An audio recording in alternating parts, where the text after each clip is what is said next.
All right. What are you seeing, Aaron? You're watching us on YouTube? Yeah, I see you're moving some windows around. I see Skype for Business. I'm waving my fingers to see how long the delay is.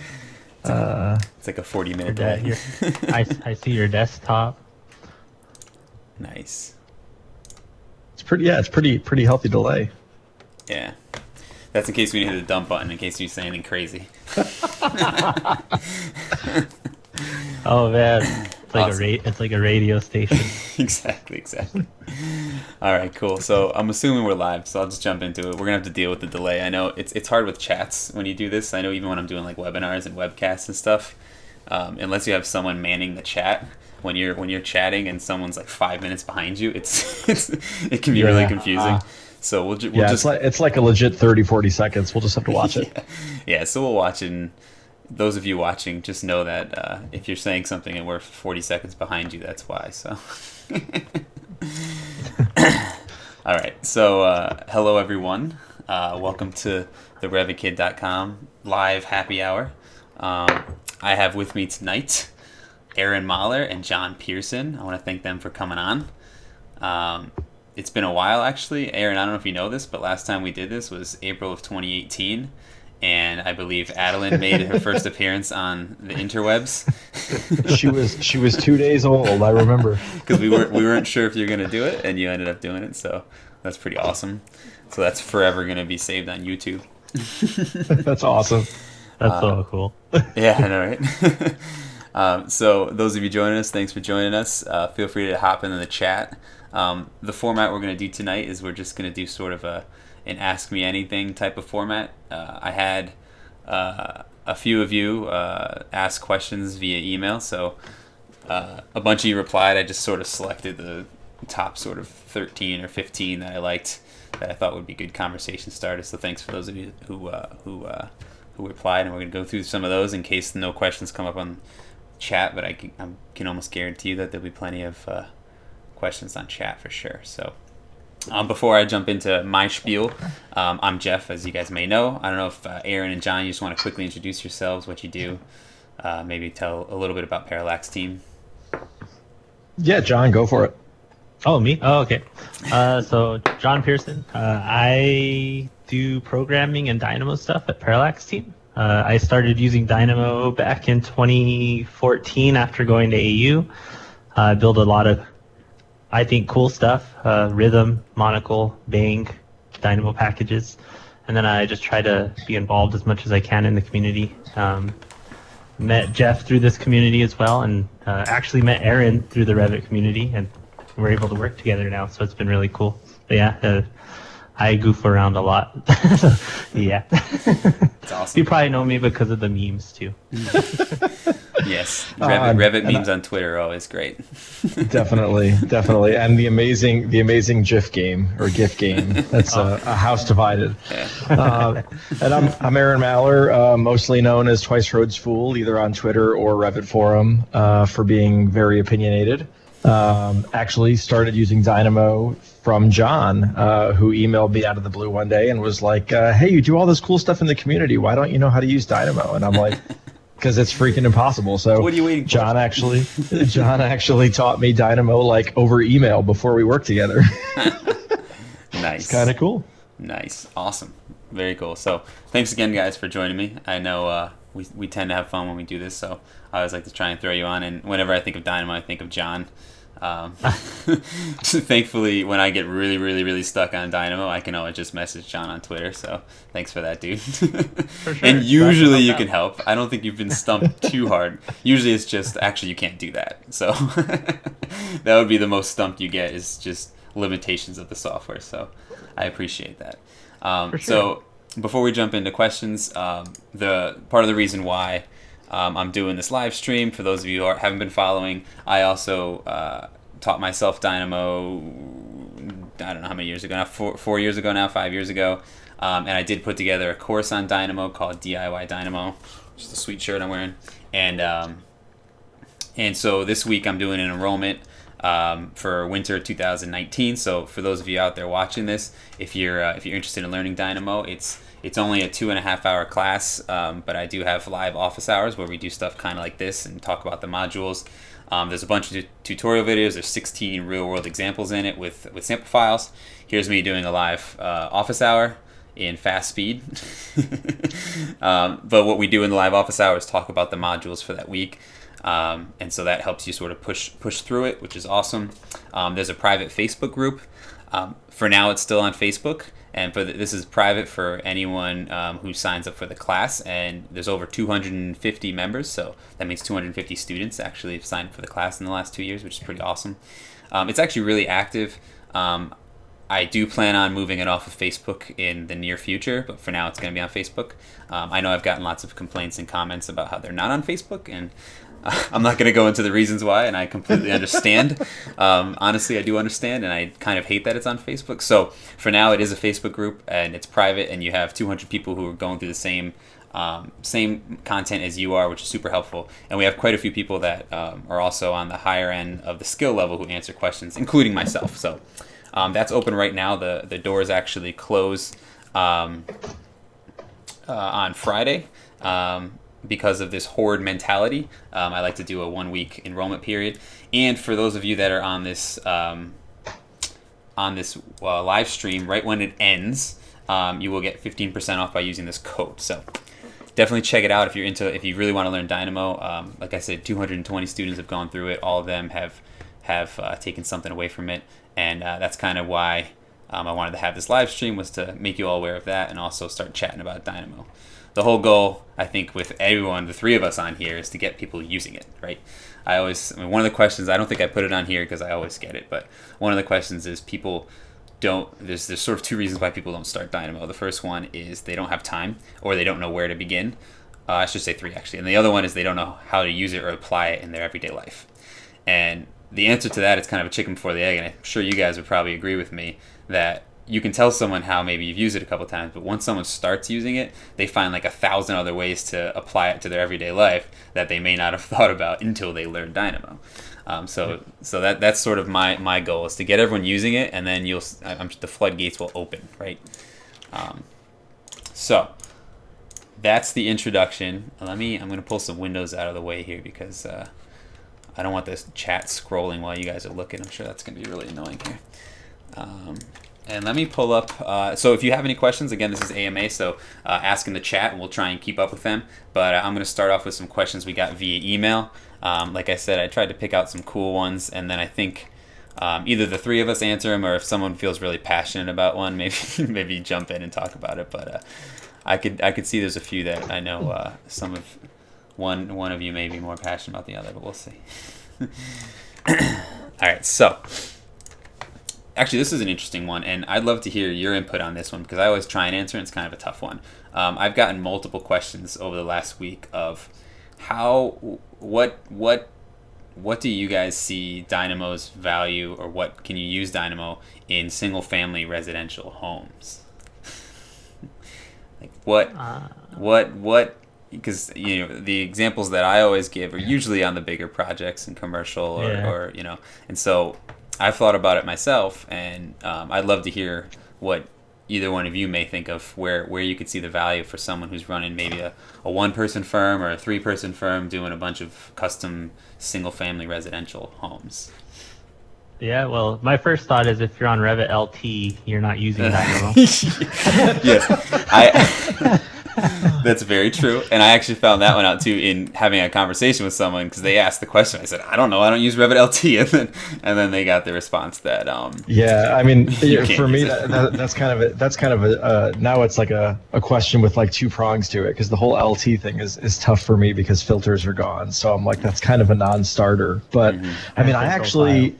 Yeah, exactly. I mean, I actually do a lot of work on single-family houses now when we're working with contractors that are building the houses. And, like, that's not doing architecture on single-family houses, of course. But, I mean, on the GC side for single-family houses, Dynamo is a godsend. Right. I mean, I think it goes back to what you were saying earlier, that Dynamo, you kind of repurpose it and find a way to make it valuable for what you're doing every day. And for data mining just out of your model and giving information to contractors, like the single family residential market is super underserved by a lot of the cool technology we have, and Dynamo is just like a jack of all get whatever data you need. And I mean, I love it on the single family projects we work on. For sure. And I agree. So anytime you're clicking more than a few times, like it is for you, even if you're not in Revit, frankly. Right. Like I use Dynamo a lot of the time to move files around and rename files and things like that. So like, honestly, if you have something that you don't want to do anymore because it sucks or do as often, you can make it faster, right? Right. Yeah. And so I think that's where I think there's probably two pieces to that. I think a lot of folks that are doing single family residential, like Aaron said, it's underserved as far as BIM is concerned and the value of it. And then the other aspect of it is how do you work that into your. I think because I mean when you think about a residential architect, you might be doing a couple houses a year. You're working with the same client for a long period of time, and I do residential on the side, and I can tell you right now, the speed of residential is so slow. I mean, there's a project right now that they're finally finishing actually building, and I think I started talking with a client in August of 2016, and it's a like 1,000 square foot addition to a single family home, and it's just like. And it makes sense, right? It's not. Yeah. It's their money. It's probably the biggest purchase they might ever make in their entire life. There's a lot of decisions being made, and I understand that. But it's like looking at that versus like a $200 million hospital. The pace and the movement, it's so different. So I think to your point, I think you have to look at your workflow and your procedures and maybe see where it fits in.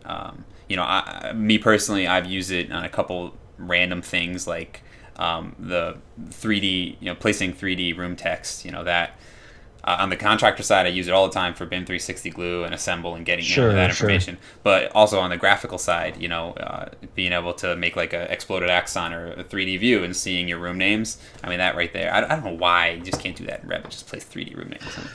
Well, I mean, I even go back to like, if you think about if you have a robust series of libraries, for Revit, let's talk about millwork, talk about doors, like typically you have those for the one-off conditions in commercial projects, but residential projects tend to always get those one-off conditions. So like if you have doors that want to be placed at different locations within the wall thicknesses and you model them as multiple wall thicknesses, that's like instant Dynamo to just like knock those things out. Have all my doors go check how many walls are joined, geometry, what that overall thickness is, reposition my door. Like doing that stuff manually is just brutal. Custom millwork, wanting equally spaced cabinets in a custom area, it's not sexy stuff, but you can sit there and do it manually, or Dynamo can just do it for you. I just love it for that stuff. One workflow that's like a favorite of mine is working with like unopened files. Even like a lot of people like start to have resource files, love them, hate them, whatever your comments are, that's fine. But like you can start to bring in a lot of that stuff in really quick ways too, and no matter the size of the file, you can start to do that, which is cool. Yeah, no, that's a good point. I think setting up a template on the residential side can be tough because of so much custom. But to your point, maybe pulling pieces from different files or the resource file in is a good workflow for that. They do have to. I mean, the fact that you can't use Revit LT is kind of goofy to me. That one's kind of a bummer, but that's a whole other happy hour. That's a happy hour of hard liquor. Does the Revit LT have a different API? Do we know if it doesn't have? It doesn't have one. Well, that would explain it. So that's pretty cool. I mean, that's a question that comes up all the time. And so Josh S actually is the one who asked that, which is sweet. Oh, by the way, I forgot to mention the 15 questions of those of you who emailed me. I'm going to run a little shuffle at the end of this and pick a name out of a hat, essentially using Dynamo, of course. And whoever's name gets picked gets free enrollment this semester. So thank you guys for submitting the questions. And it's going to be completely random, I promise. So let's see. Well, this one's a pretty obvious one, but I guess we can chat about it a little bit. Oh wait, there's more to it. Stupid Excel. Man, Microsoft is kicking butt today. I'm looking at the chat as well, and one came up regarding hiding subcategories. Oh, okay. I mean, jump in that. Go for it. Yeah, so that came up on Revit forum a week ago, something like that. Hiding using subcategories. Hiding the that new origin in Revit 2020.2. Yeah. And Steve Stafford actually wrote a graph for it based off a video I did. someone else was trying to use that same video and hide subcategories, and it seems like it's giving them some issues.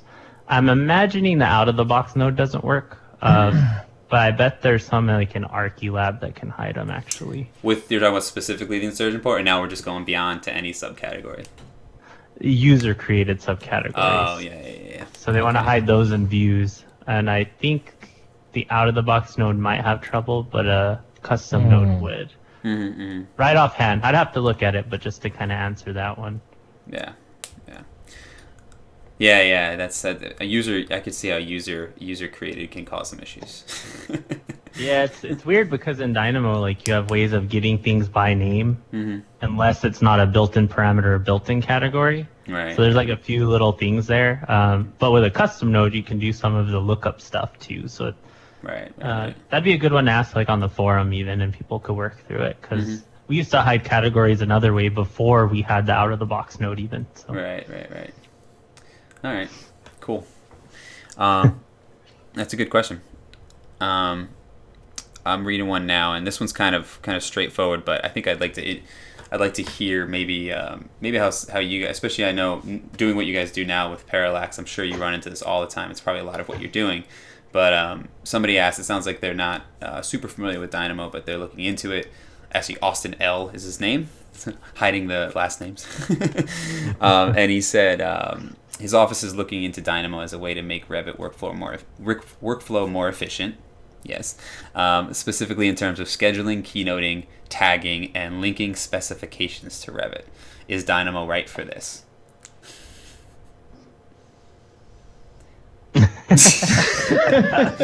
So I think to hit the big one there, I think is probably because scheduling, keynoting, and tagging. I think depending on the situation, it's a no-brainer, right? I would assume. But then linking specifications to Revit using Dynamo would be interesting to hear your experiences with that. I'd love to hear. For sure. Yeah, I that's pretty broad. Yeah. I'll let Aaron kind of say what Well, all I was going to say about it, and John and I talk about this, about different topics a lot. It's one thing to say, like, we can use Dynamo to do just about everything, which we kind of can, but there are already a tremendous amount of tools in the marketplace that are made to do that. Right. And specs is like a big deal. It's not like you're going to make this thing and it's going to work all the time and it's going to be done. Right. I mean, like, there's Visi spec, there's e-specs, there's spec link, and what I tell firms whenever they ask about any of those three is really the hard part's not the software and the technology and just getting the specs into Revit. It's really like having a really good spec. Architecturally or engineering wise is a way harder thing. I consider myself to be mediocre at Dynamo. I'm not like a Dynamo genius like John is. Would I want to go down the rabbit hole of trying to do that in Dynamo when I could pay a couple $100 for an app out there that's already built that already does it? Right. It all depends too, for sure. So like you said, Aaron, we always talk about this, like with Dynamo, it requires you to either hit play on the Dynamo player or open Dynamo and hit run. A lot of apps can do this stuff automatically because they have access to events in Revit, which trigger. So it just depends on what you want to do. When it comes to scheduling, though, right away I hear moving data around, and yes, absolutely use Dynamo. That's totally. Like your aha moment for sure too. The minute you like tie some parameters together. Oh my god, yeah. I can put this there. Oh my goodness. that was my first Dynamo graph, was like tying like a wall parameter to another element next to it, and it was like it opened up the door. So. Those are good points, and that's kind of where I was headed with it. Is I get these questions even internally when I'm at Turner, because I'm obviously the guy they come to with Dynamo questions at Turner within the company itself. And a perfect example is I'll get some people who email me asking about slicing a model per floor with section boxes, blah, blah. It's like, yeah, you can do it in Dynamo, but there's like 3 apps that do that perfectly fine. Like, why would you go through this whole thing when you could use, model slicer, whatever, and they work perfectly fine for it. And so I think there is the danger of trying to force everything to be used through Dynamo as opposed to using a tool that already does it well. And then even like looking for a way to solve it within Revit itself before Dynamo is another thing I think about. Just recently I was asked if Dynamo can place a a family, so just a cube family at grid intersections with the grid names on it. So like A1, A2, A3. I'm like, yeah, of course it can. But then I'm also like, but you can also just place a column, and the column knows what grid intersections at. Just make a column family and done. It's like just select all the grids and place it, right? And so it's one of those things where it's like, yeah, I can do it, but do you really need to? Maybe not, right? So so I think that's a balancing act for sure. Yeah. Definitely. Because it can be dangerous to be like, yeah, let's solve everything in Dynamo, but then you're like, well, there's an easier way to do this. I mean, really. Yeah, and then you have 200 nodes placed, and you're like, I can't dig myself out, man. Yeah. And so I actually had two questions that I think is kind of similar, because it goes along the lines of, is it something that makes sense to use Dynamo for or not? And I think there are some tools that do this, but I do get asked this a lot, and I think there was two questions involved on it. And so Peter asked about placing openings in walls automatically when you have, like, he's an MEP guy, pipes running through a wall, placing a 5-inch hole where the 4-inch pipe is going through so that you don't have clashes. And so I'd be interested to hear, I mean, I have an opinion on it, but I'd be interested to hear if you guys have dealt with someone trying to do that, or a firm that was interested in actually cutting holes through all of their floors and walls, and how you might have approached that if you did. Yeah, I've seen people do it, and I've seen it done a lot of ways. So like in Dynamo, people have a tendency of in Revit, you get the walls, you get the pipes or ducts or whatever, you get their geometry, you intersect them in Dynamo, you hope you have at least like 32 gigs of RAM. At a minimum. At a minimum. And then it still doesn't work, because now you have to calculate rotations per freaking wall. So like I've seen people go about that process a whole variety of ways. Advice I have when it comes to automating something, or think it through a little better. So like I also see a lot of people try to do that as out of the box, because it's technically possible when you use out of the box nodes. But there's ways to get intersections and run clashes in Dynamo with custom packages. And then rather than using a wall opening, expand your thinking and use something that hosts to a wall, so you don't have to calculate orientation. So I've seen that happen a lot, to where people want to automatically like place like thousands of things in their model, like wall openings, for instance, and they're having to do all this random stuff. It depends. In the case of that example, I would use something called a element intersector from BIM Morph or Rhythm, and then I would place windows or door families, ignore the categories, on the freaking walls. Yeah, so Nice. that way it's still hosted, it still belongs to the thing, and I could go back and clean it up if I need to, Right. Then all you have to use is the midpoint or something like that. You don't have to use 1,000. Exactly, and now you're not calculating the actual opening. You're setting parameters. You're doing it a Revit way. So like very generically, that's like, I try to guide people that way, because when I worked at an architecture firm, I had guys who were learning Dynamo, and they were like calculating rotations and all this stuff, and I'm like, there's a wall right there. Just host a freaking object to the wall, and it automatically knows what it's doing. So It's actually funny that you brought this up, because I have to do it tomorrow. You have to cut holes. I found out about an hour ago. I have to do it tomorrow. Yeah, we're modeling for we model for general contractors a lot of the time, and we do penetration drawings, but usually we get penetration requirements from subs. But on this particular job, it's more efficient for them to just actually send us the 3D model. So it's a matter of, normally we would just go place our, as John said, hosted families that pop the openings in, but we would use one of their flattened plans, but there are no flattened plans. So now it's like, well, I'm either going to sit there and do it manually, or I'll lob it over the fence to John. No, I'm kidding. He'll write a custom node that only does what he needs. Are there any add-ins that do that? I thought there was. That do wall openings, something like that, or? There definitely could be. We need to do it in like walls and floors and roofs, and it's a whole thing. So we're just, So I mean, we do a lot of stuff, and I know this goes against what I said a few minutes ago. Like, I do a lot of stuff in Dynamo that there are apps for, but that's because what's really beneficial about Dynamo, from my point of view, is that we can tweak it and customize it a little tiny bit really quick. Like, I do our field layout from Dynamo instead of APL. Yeah. Yeah, that is one of the benefits, is if a tool gets you most of the way there, you either run that tool and then adapt to it, or you recreate that tool and bundle on top of it as well. So there is some logic in there for sure. Mm-hmm. Yeah, totally. Yeah. All right. Hey, come here. There we go. Hey, 2 years later. Or a year and a half later. What is It, it? it is. Yeah, It is. We'll just keep doing these every 2 years, and you'll have a time lapse. Come here. Come here. So the last time she was on this call, she was 2 days old. Sorry to derail us. It's all right. She's Hey, excited. Alan. Yeah, she looks pumped. Yeah.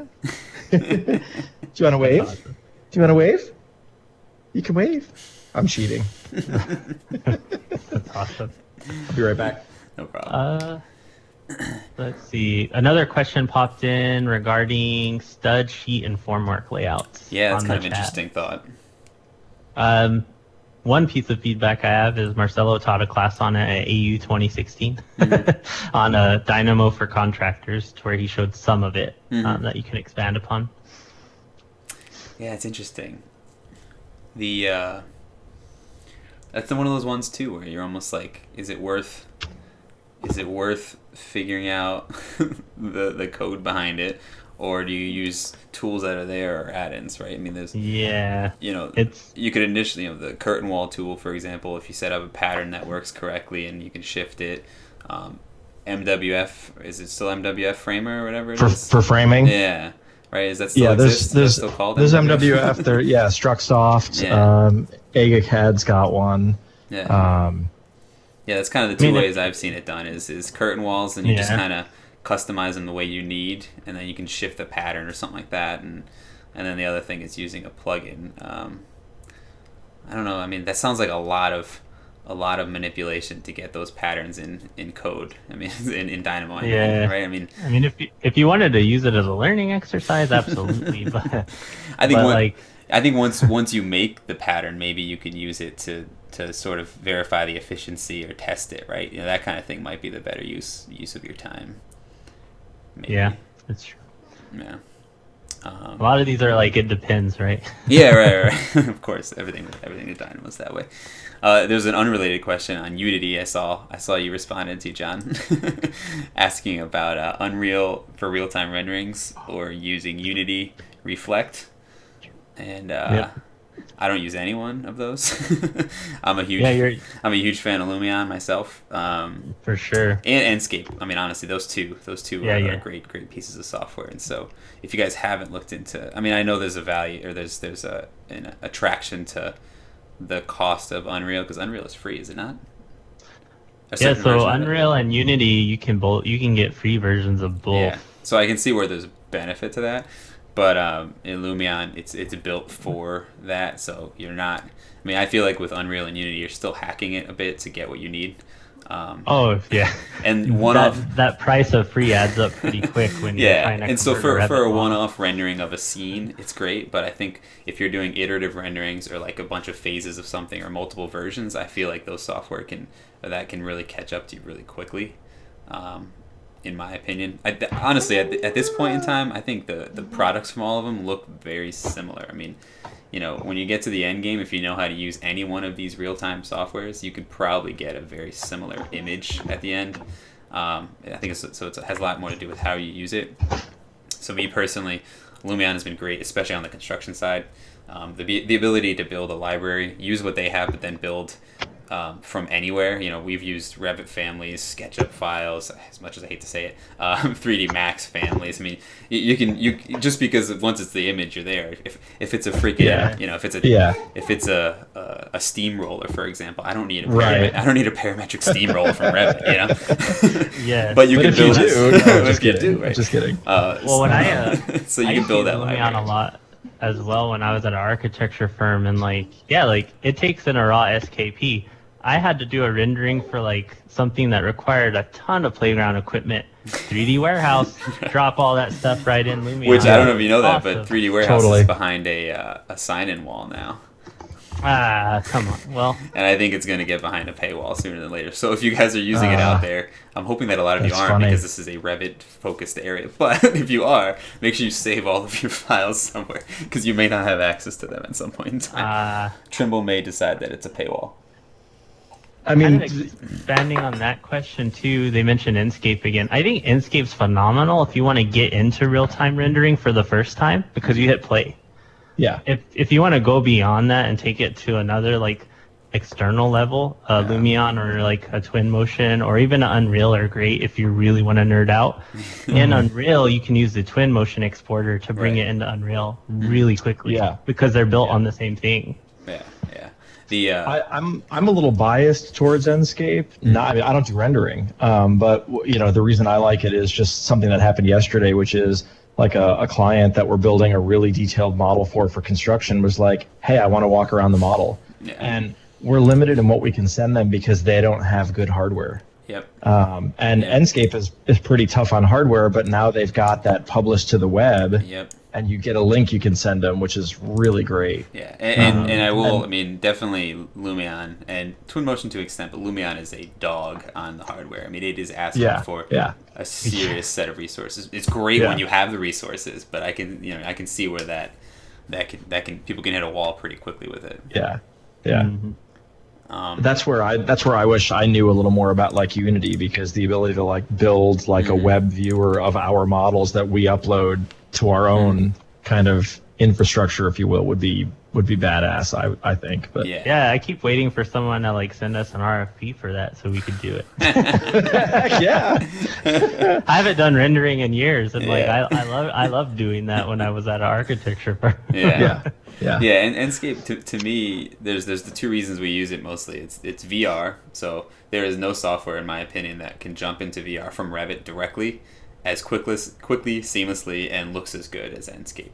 I mean, plain and simple. I'm not going to name the other software out there that get into it, but and Lumion has outright said that they're not fighting for that part of the market, the VR part. I mean, they've actually outright told me just use Enscape when you're doing VR. All right, sure. So they're not hitting that part of the art. But so there's that piece of it, and then there's when I'm designing things, like Aaron just mentioned, that second window of a perspective view to scale that looks decent, even in just white mode with like outlines on. It's just like why is Revit not like this? And you could WSAD right around it. Oh my god, yeah. And so you have that. Which not to gripe, but the WASD doesn't work when you export it to the website. You have to go back to the arrow keys, and I'm like, what are you doing? Yeah.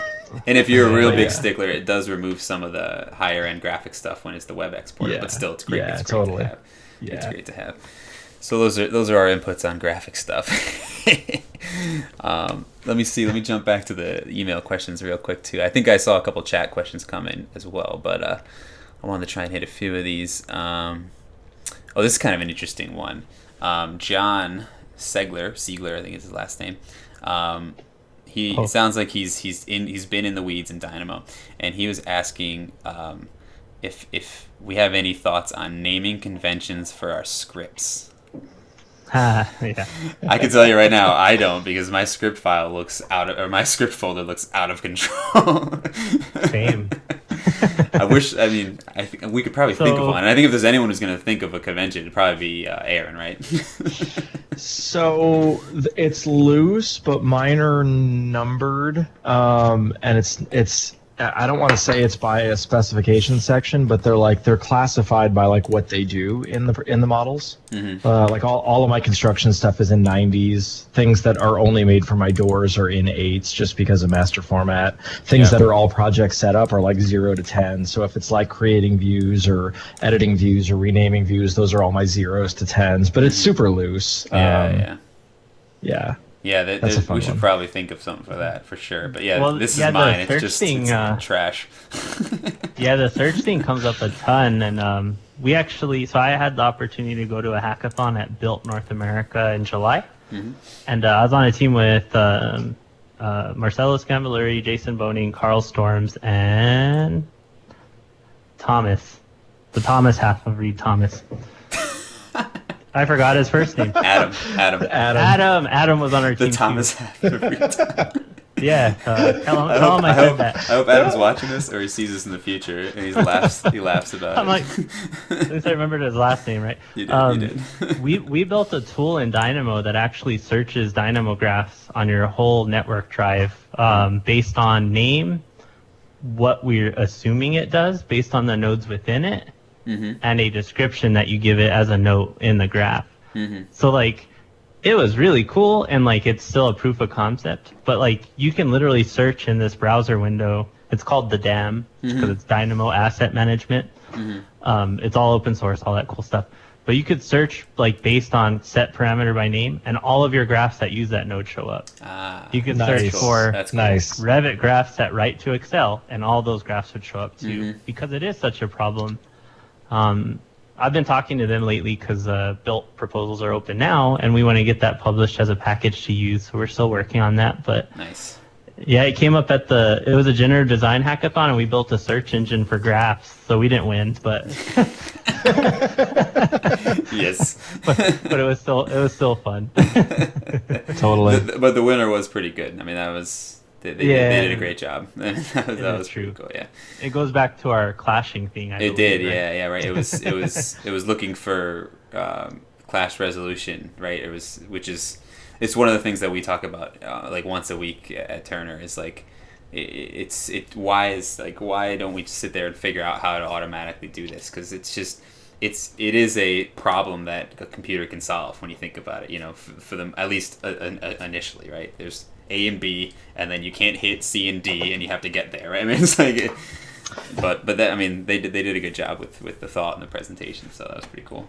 For sure. John gets stuck listening to me vent about that all the time. Like, I love how social media is like obsessed with, oh, we're going to automate all this stuff that only happens in the first 5% of projects. You're right.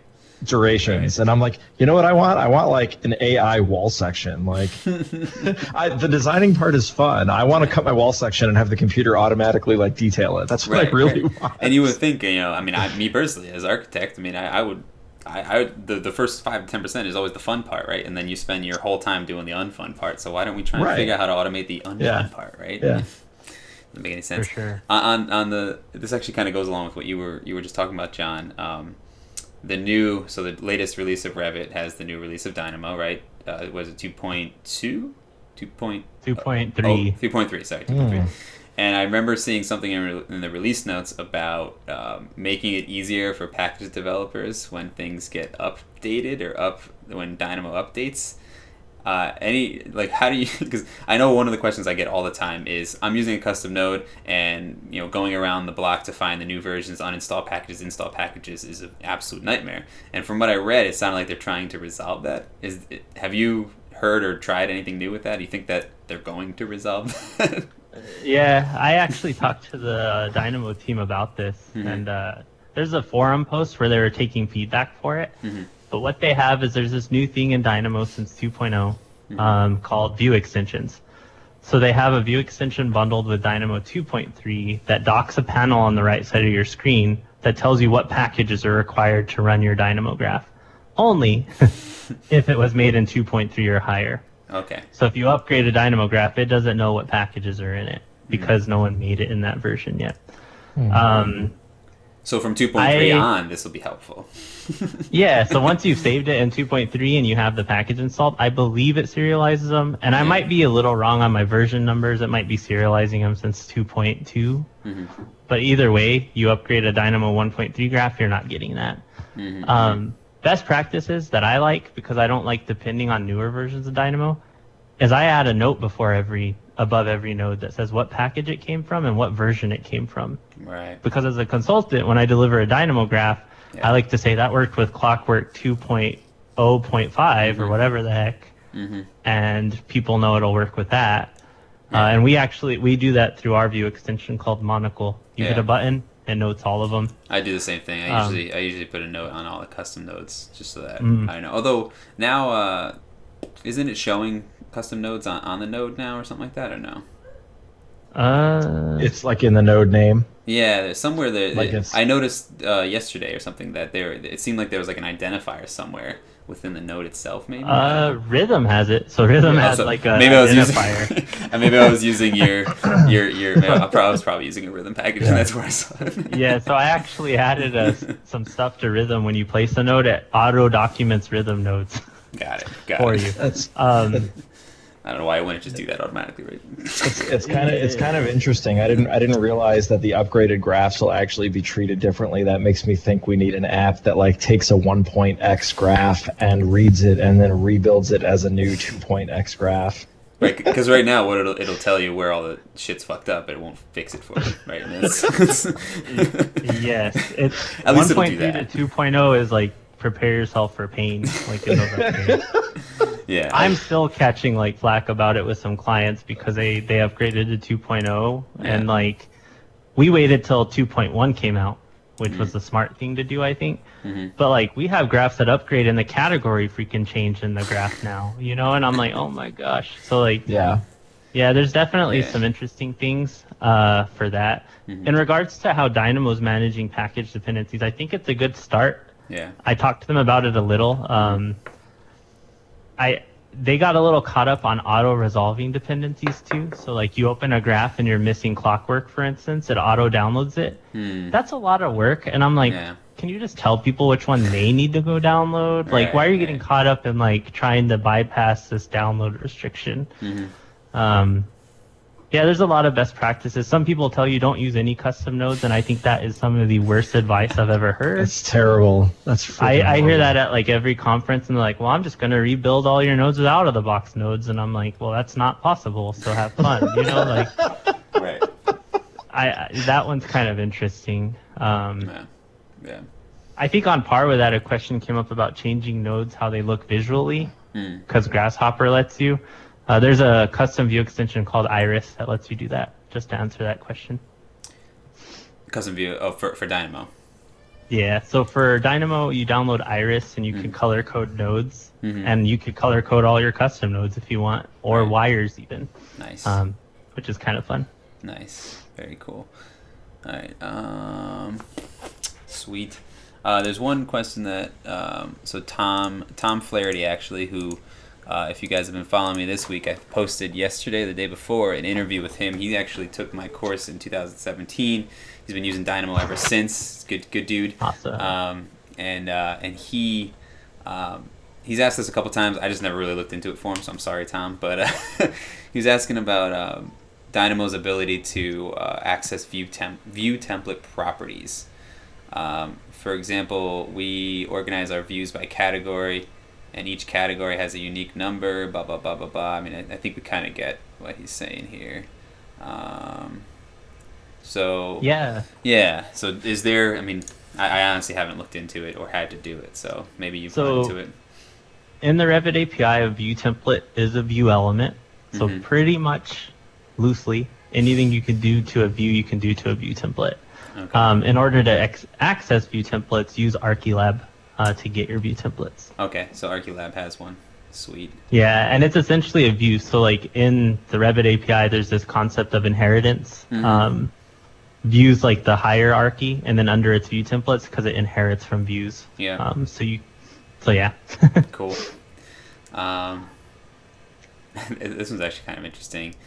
Using Dynamo to print a combined PDF set on a use PyRevit. Yeah. but here's the kicker. Automatically do it on a weekly basis. Use PyRevit and Task Scheduler in Windows. Task Scheduler. I mean, that works. I mean, I would keep it simple, right? So PyRevit and Task Scheduler. Something along those lines. Yeah. Don't hold me to it.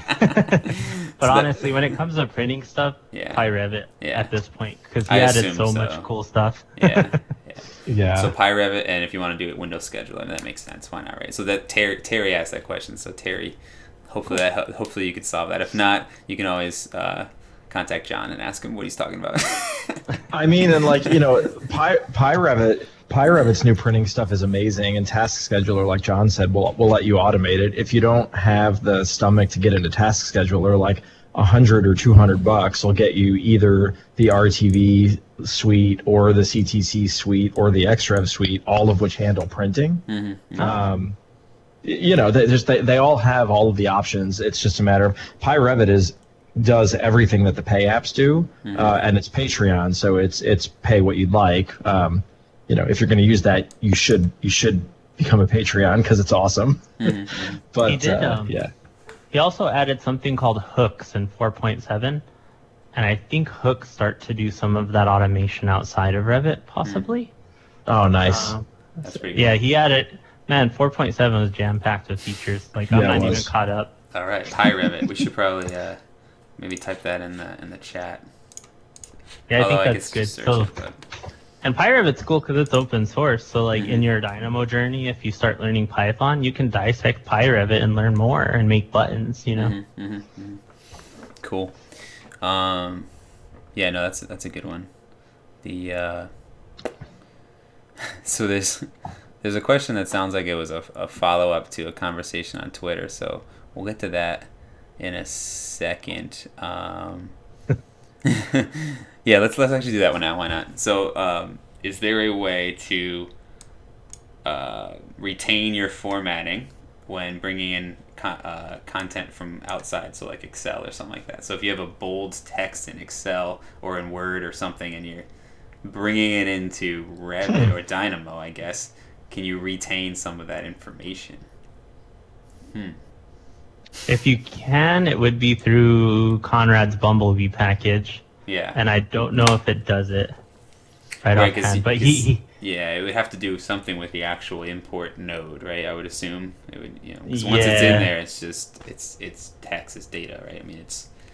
And I know that Bumblebee lets you write to Excel with formatting, like color coding cells and things like that.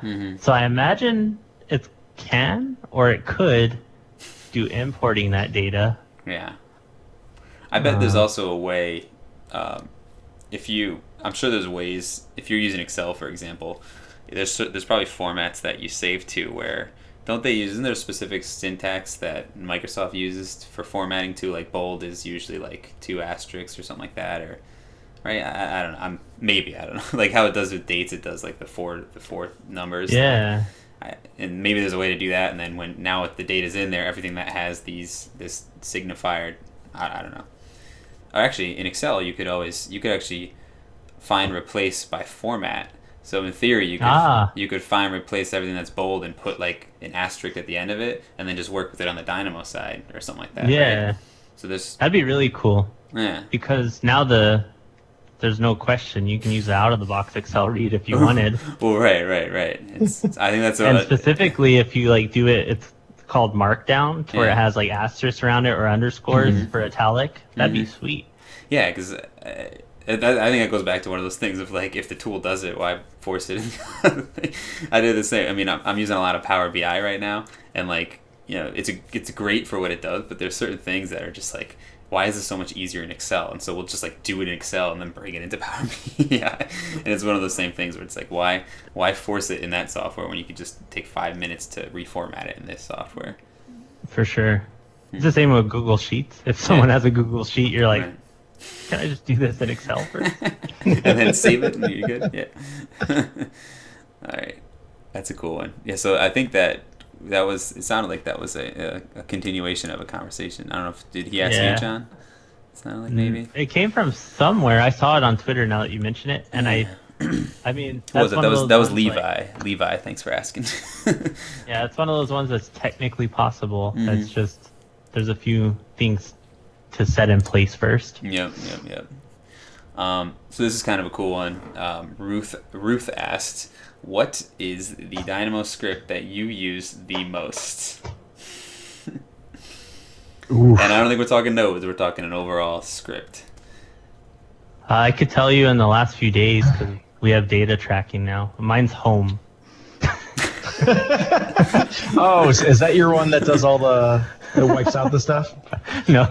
So we implemented, it's called Binoculars. It came from a hackathon, and it tracks your Dynamo usage. So we implemented it like on Monday for Aaron and I. And when you don't have a safe graph, it's called home. And a lot of times I'm just mocking stuff up in Dynamo on an unsaved workspace.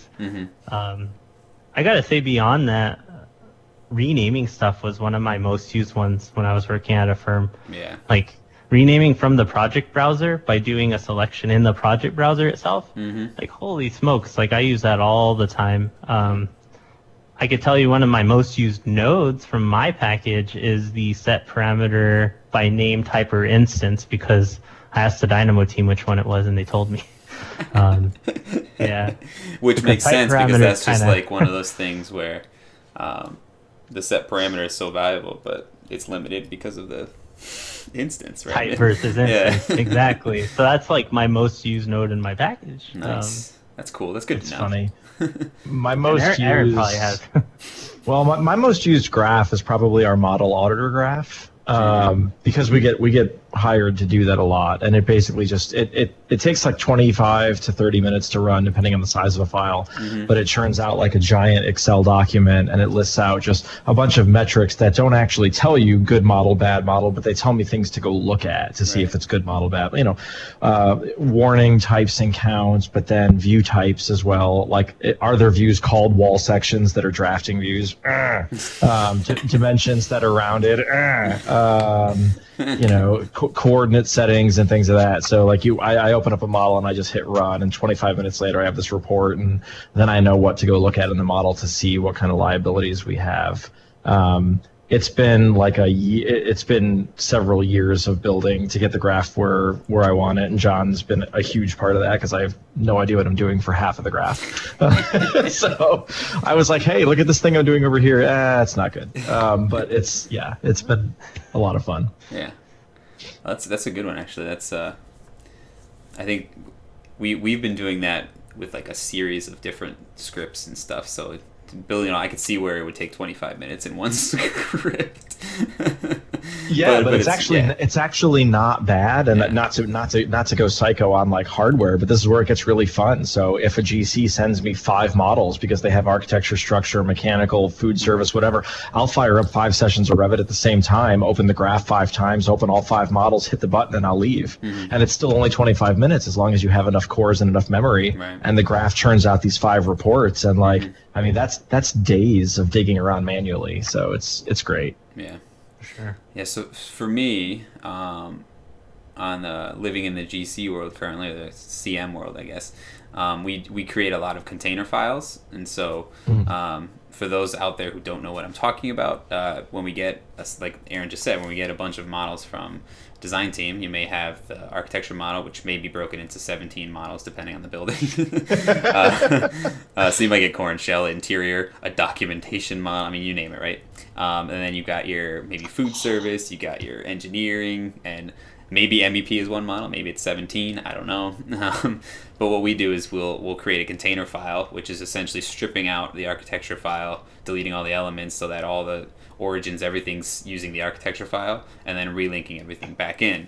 And so we have a script that does that. So it cleans up, gets rid of all model elements, cleans up the file to only the views that we want, gets rid of all imported CAD files and images and every freaking thing you can think of, and then it also reloads links. Ideally, all the links are there. The reload links is huge. That one actually is separate from anything else. Reload all links, so you just click a folder and reload, it reloads everything, is phenomenal. Like that, I don't know why links don't work like that in Revit. It's just, is that a custom node?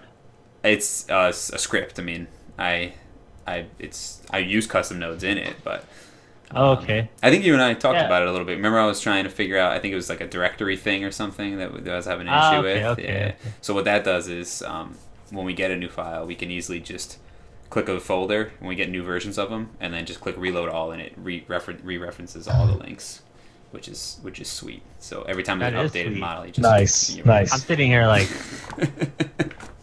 I can share it with you if you want. You'll probably pick it apart because I'm sure there's some crap. I think I asked about that once, and we started building it, and it was a BIM 360 issue that we hit. Well, that's the one I'm thinking about. Yeah. I knew it came up a few times. Well, you were looking for it to upload then to 360? Or? So if I have to audit models that are on 360 and I get them all downloaded, I want to repath them all from 360 to local, but it barfs because it goes looking for the 360 path, which is really not real. So I haven't tried it on a project where they're using Teams either, or whatever the hell it's called. Yeah, 360. Yeah.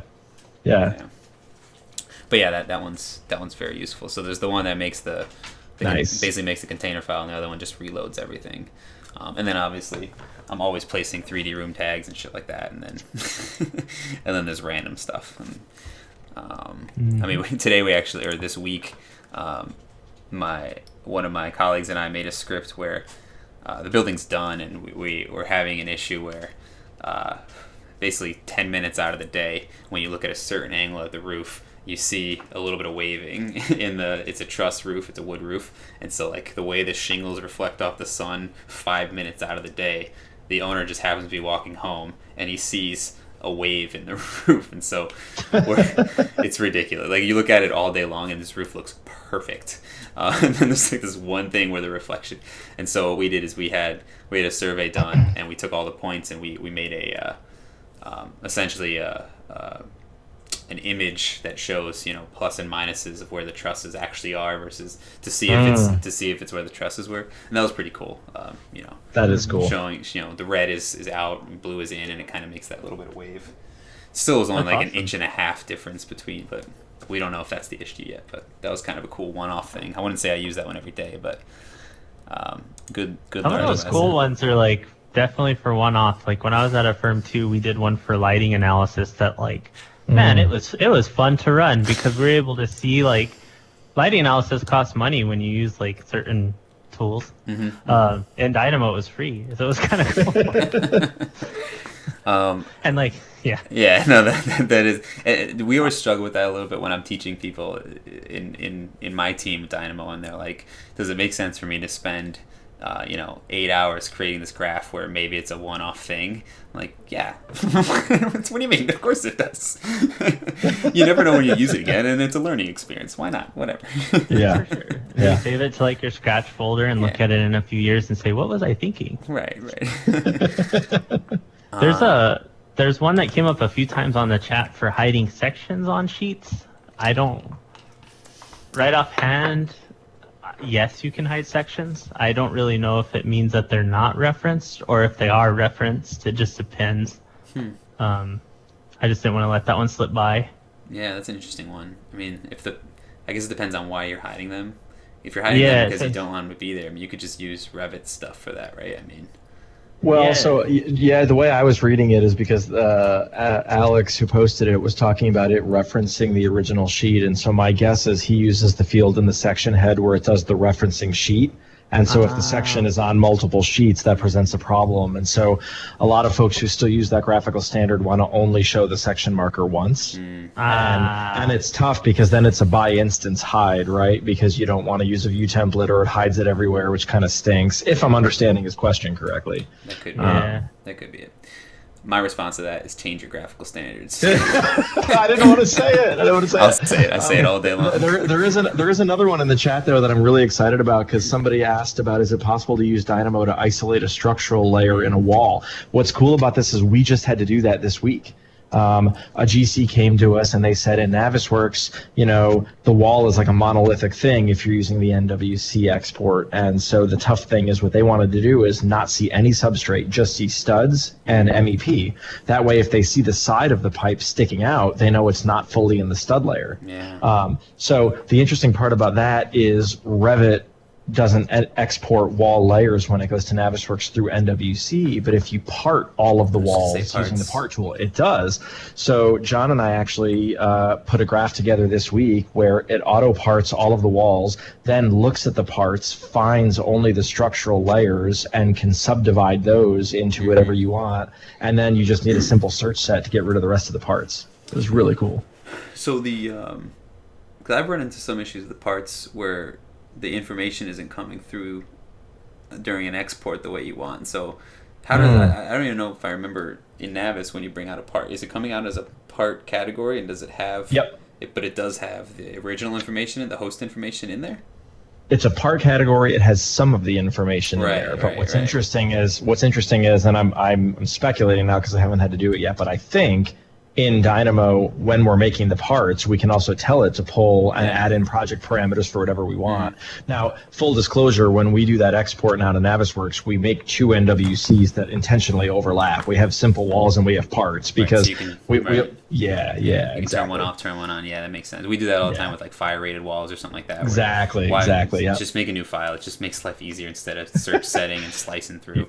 We ran into parts with Assemble because we're using Assemble all the time for takeoff and I love Assemble, and tracking in the field. But we've had to use Dynamo to push original host data into the part because it's pretty much you can't dig it deep enough. It just comes in as a part and then part number basically. And so we'll use either a custom parameter or we even just throw it in comments or whatever sometimes just to get that information to filter it out. So I mean, initially just getting things to parts is definitely a good tip there. Definitely. That's pretty cool though. The structural layer, I never really thought about that. All right. Oh man, it's 7:30 already. Wow, dude, this went by way too fast, huh? Actually, there was a question about GC and the guy's a VDC manager, and he was asking for reasons to use it. Well, I think we gave like 100 reasons in this 1 hour that we were here. Dynamo? Yeah. So just real quick, because I'm super passionate about this, but like field layout, even though there is APL, we end up using Dynamo because it's way more customizable because we can basically tweak the graph. But another one is like reviewing submittals.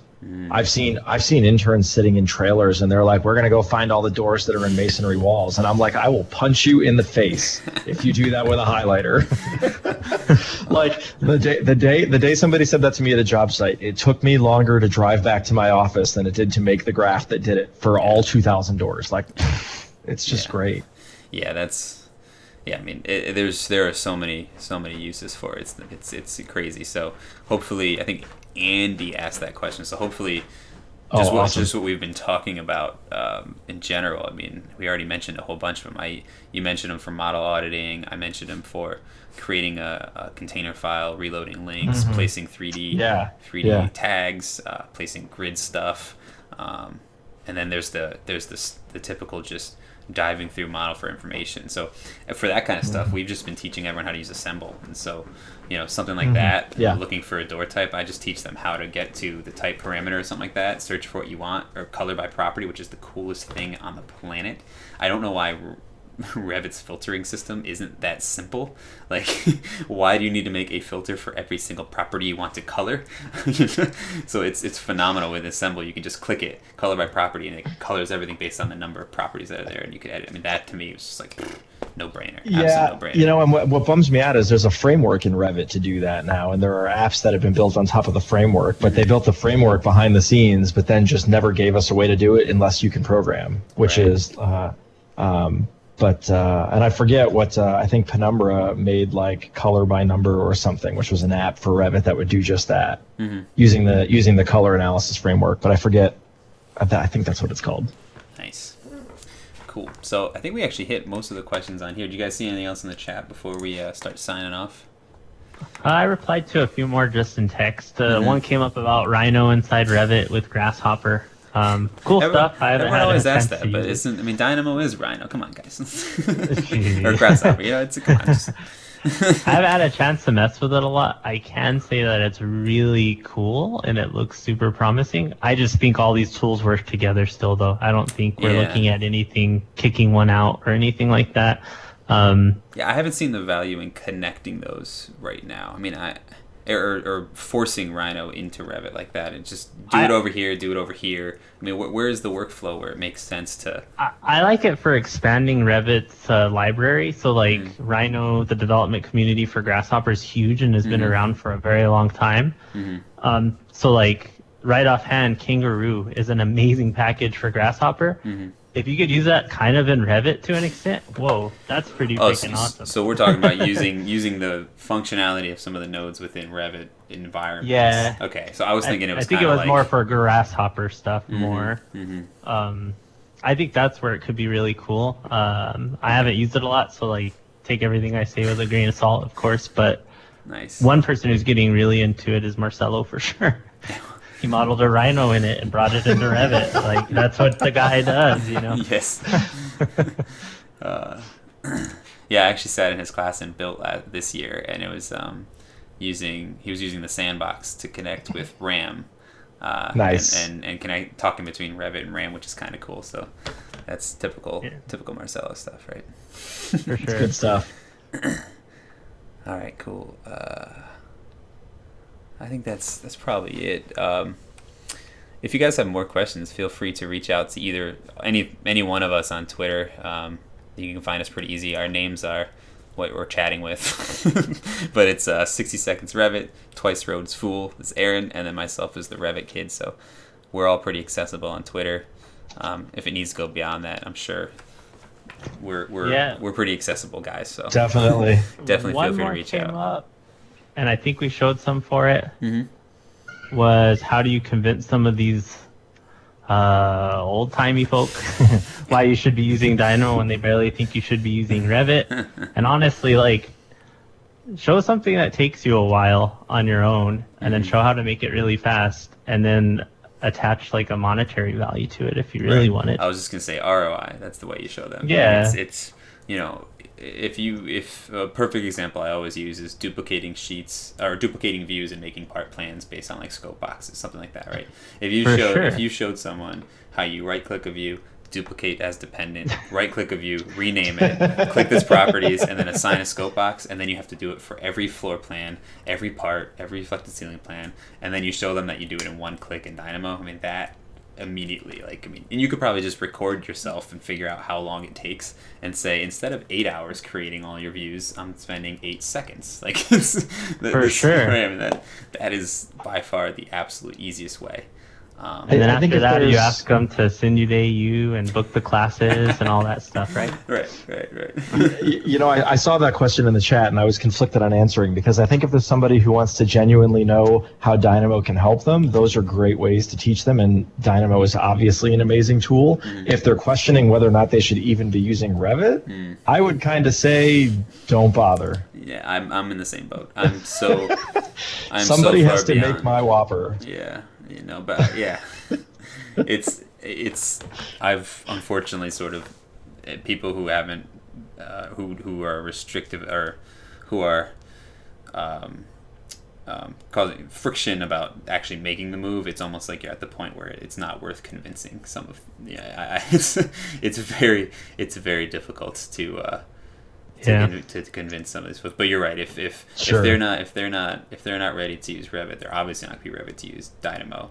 And honestly, if you really are in a situation where you need to convince your powers that be to use Revit, it's the same idea too. Just do ROI. I mean, it's the easiest thing is like something as stupid as coordinating section bubbles. I mean, just think about that in the CAD workflow versus the Revit workflow, right? I mean, just not having to print out sheets and say, is A2 on A300? Is that even there? Like, never doing that again. If that doesn't get a old school CAD guy on board, then they're never going to get on board. Yeah, absolutely. And I think if you have people who just don't know what the tools are and you're educating them, the ROI method is a great way to go. Yeah. But we occasionally get a new poster on revitforum.org that's like, I'm at a firm where everybody else absolutely despises having to build a model. How do I fix this? And I'm like, yeah, you need to be careful, because, as technologists and champions of technology, I don't think it's our goal to right every wrong mindset out there. I don't know that we can. Right. So some people are never going to change. I think you win the battles you can, and you don't fight the ones you know you're going to lose. Right. So for I'm those just of you that are stuck, down at the end of the call, just get everybody all dejected. And so those of you stuck in that situation, you might as well quit now. Get your resume out, send it around. We'll help you get it on Twitter. No, I'm just kidding. Oh man. Well, we'll finish on a high. What I'll do is I'll pick a winner. I'll pick a winner for our do it up for our little thing here. So, what you guys are seeing here is a Revit project, and I have an Excel file with everyone's questions. So for everyone who asked a question, even if it wasn't asked here, I just put you on the list. And so, of course, I closed Dynamo, didn't I? Of course I did. And so I'll run through the script real quick, because I think you guys on here and everyone else will get a kick out of it. This is actually an old script that I updated, so it's pretty simple. What's happening here is I'm actually selecting my Excel file. I'm reading the sheet and I'm pulling out a list of names. So this is just pulling out my column A, which is names, and then I'm cleaning the list because you have to clean the list in this instance. and then I'm shuffling the list, and then I'm popping that information into a model element. So very simple, grabbing the information, pulling it into a list in Dynamo, shuffling it up, and then popping out just one. Actually, what you see here is I'm actually just grabbing the first name on the list. So it's shuffled, and then the first name goes. So with that being said, let's take a look at our 3D text here. I'm going to click run. And there we go. Ruth T is the winner. And so Ruth, I'll email you. Ruth asked the question. Actually, I think we did answer her question. Did she? Oh, That was a good question too. She asked what. I remember hearing that. Yeah. She was the one who asked about what is the Dynamo script that you use the most. So that was a good Nice. question. That was a fun one. Yeah. And so just digging real quickly back into the script too, just to show everyone what's happening here. Here's my information coming from Excel.